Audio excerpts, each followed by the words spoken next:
I worked for DoorDash as a delivery driver for a short period of time. I made a little bit more money delivering food for them than I did at my first job, plus I enjoyed it more. I really liked how I could put together my own work schedule and work when I wanted. I was a full-time college student, so that was particularly why it was so much more convenient to me than a traditional part-time job. It did come with its consequences, though. One being this creepy guy I ran into that I'm about to tell you about, and two, how I used to have to make deliveries late at night, which was a horror story on its own. I wasn't scared. I just heard horror stories about delivery drivers over the years getting mugged or hurt, or even disappearing after working late at night. So sometimes I would be on edge if I had to deliver in a sketchy or unfamiliar area. Sometimes I had to deliver to houses that were in the middle of nowhere, like Serial Killer Central. Around 5 p.m., I was finishing up with my studies, and I decided to take a rest. I laid in bed for a bit while I watched TV, and I fell asleep for a few. I woke up after a short 30 minutes, and I looked at my phone, and I realized that I fell asleep. So I got up, I took a shower, and I ate something real quick, and then off I went to work. It was around 6:30 p.m. after I dropped my first delivery off. I was on track to being able to do 8 or so more deliveries, but that would require me working late into the night.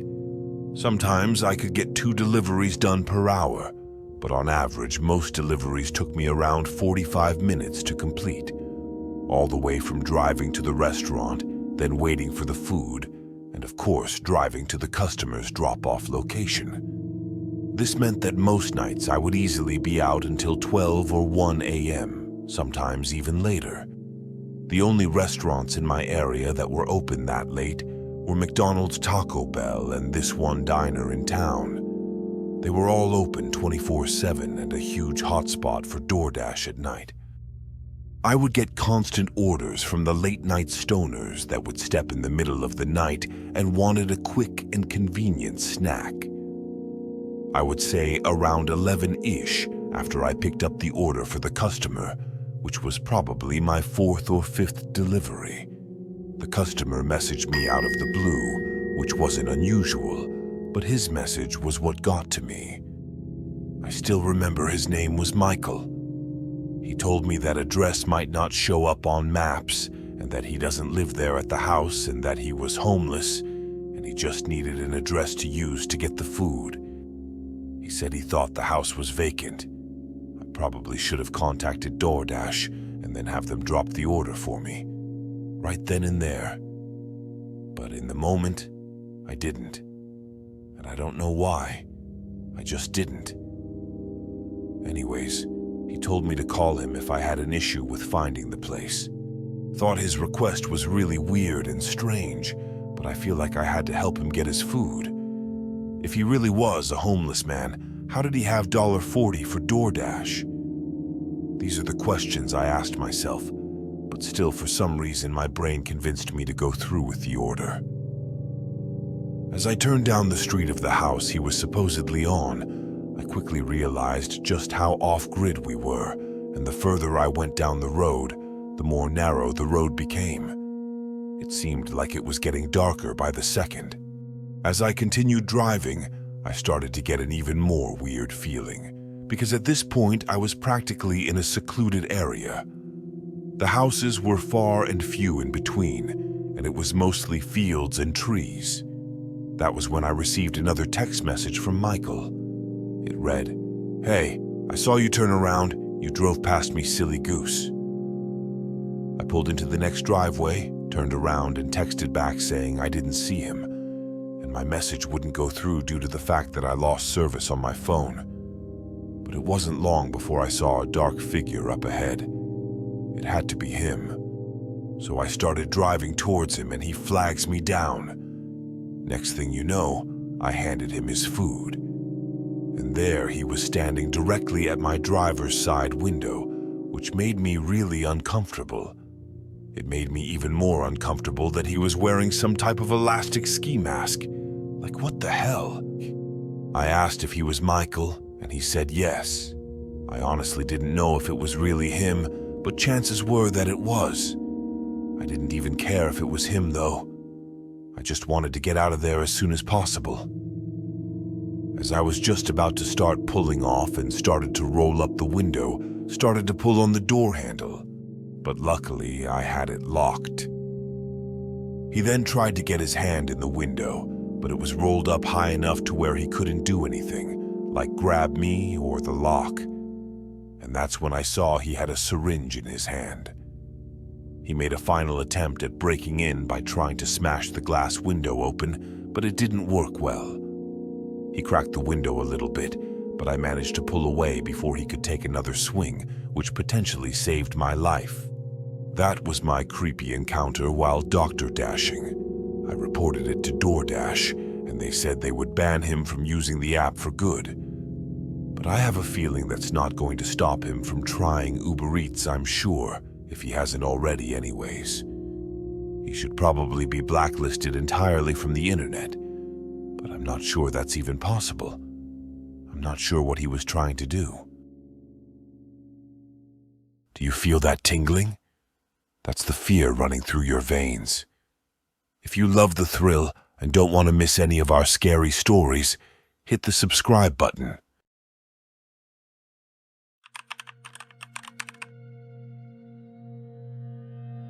Being a delivery driver for several pizza places a few years back, I had a lot of experiences with weird customers or just strange things that would happen at night.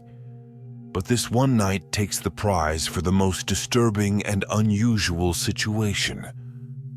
I had been working at the specific chain pizza shop for just under a year. I worked mid-shifts and night shifts alongside one other coworker for the most part. It would stay busy basically up until closing at 2 a.m.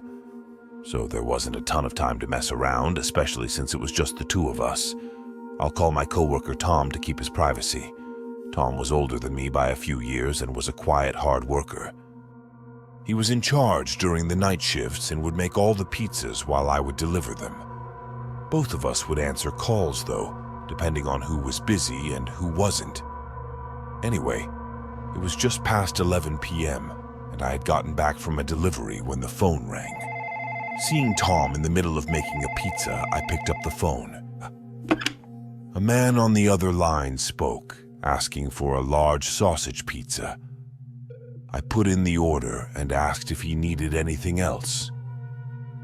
The man didn't answer for a moment. Then he repeated himself, saying that he'd like a large sausage pizza. This time I could tell through the way he mumbled it out that he was likely drunk. I confirmed that he just wanted one pizza, and the man said yes. I sent the order through, then grabbed my next delivery and dropped it off. Getting back to the shop, Tom had finished the guy's order and prepped it for delivery, so I grabbed it off the counter and ran to my car. I noticed as I was grabbing the order, though, Tom was giving me a weird look, as if he wanted to say something to me, but he decided not to. Again, though, Tom was pretty quiet and soft-spoken, so it wasn't very odd. The address was a good 15 minutes away, but there was no traffic at this time, so I got there pretty early. The house was normal, but had a lot of land on either side, with the neighbors' homes barely visible through the trees. I got out and went around to the passenger door to pick up the pizza. Then I headed up to the porch and knocked on the door. A few seconds later, a man came and opened the door wide open. This wasn't all that strange, but I always found it odd when people would open their door that wide, as it was just unnecessary. But his face when he saw me seemed very confused and surprised, as if he hadn't expected to see me.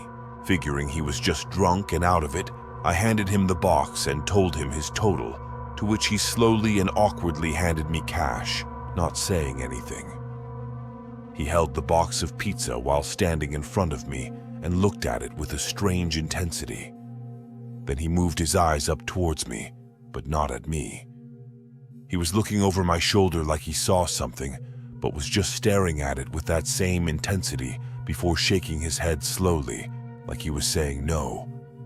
Getting really uncomfortable watching this man. I couldn't help but look back. I turned my head over my right shoulder and looked toward the driveway.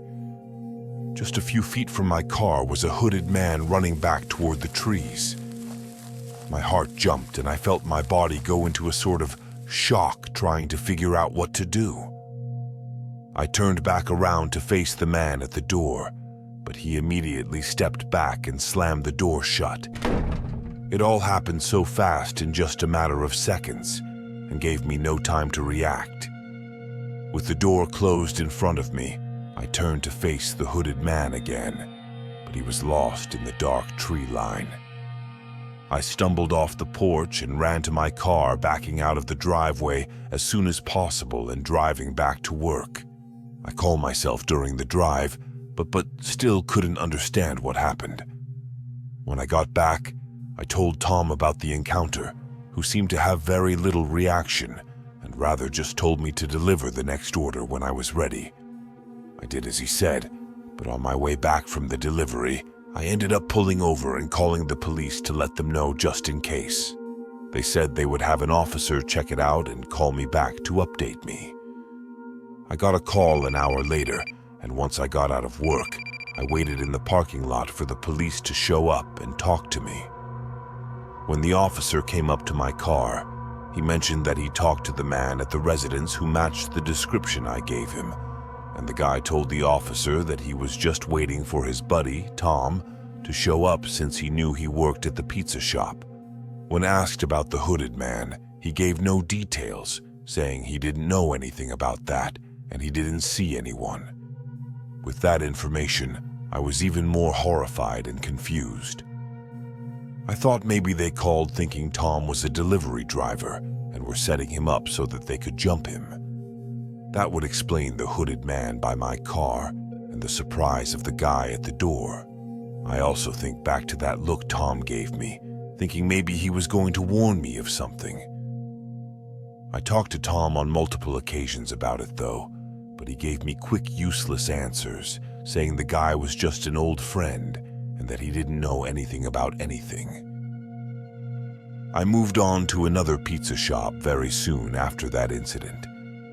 But now that the horror of the situation is in the past, and I know it likely wasn't a target on me specifically, I enjoy trying to figure out the mystery.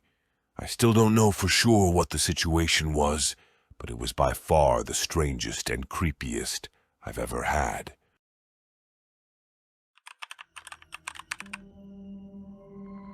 One night I was out doing DoorDash, and I got an order that needed to be delivered in a pretty sketchy part of town. And as much as I hated those orders, because for one thing, safety was a huge issue, but also a lot of the times customers in these areas didn't tip, which quite honestly makes it feel less than worth it. But in reality, I kind of had to accept the order as I had a family to feed, and it was a slow night. I wasn't getting many orders on this night, so I had to do what I had to do. I actually carry a handgun that of course is 100% legal, but I didn't have it on me that night, which was unfortunate and made me feel less safe. I was having trouble finding the house, and so I had to message a customer. The guy was kind of giving me a hard time and not being very helpful at all, so eventually, after having him call me every name in the book, I called DoorDash and I canceled the order as I told him I didn't feel safe. They understood and they canceled the order, but in the meantime, I was put on hold for probably a good 10 minutes with DoorDash as I was trying to cancel the order. About halfway through the call, I was sitting in my parked car. I noticed a car behind me, probably about 6 houses away, turn on the headlights and it was pointed at me, practically blinding me. I didn't think anything of it until I started to drive away and they followed behind. Thought maybe it was just a coincidence. But after they made 3 or 4 of the same turns that I did, I started to get this achy feeling inside. I knew I was being followed now, and I really knew after about 4 or 5 more turns when they're still telling my ass. I called the police and they told me to keep driving, and they also told me to go to a public area and wait for them to show up. So I did. I parked at a local Walmart like prompted to, and of course he was still right behind me until eventually he pulled up into the parking spot right next to me. The man got out of his car and he demanded his food. I told him that if he backed away I would give it to him, but this made him furious. I made it clear to him that he was making me uncomfortable, but he clearly didn't give a shit. Within seconds, the police pulled up right next to us, thankfully, and detained the man and started to question us both. I gave them my side of the story, and the man gave his pathetic excuse for a sob story, but luckily they weren't believing him.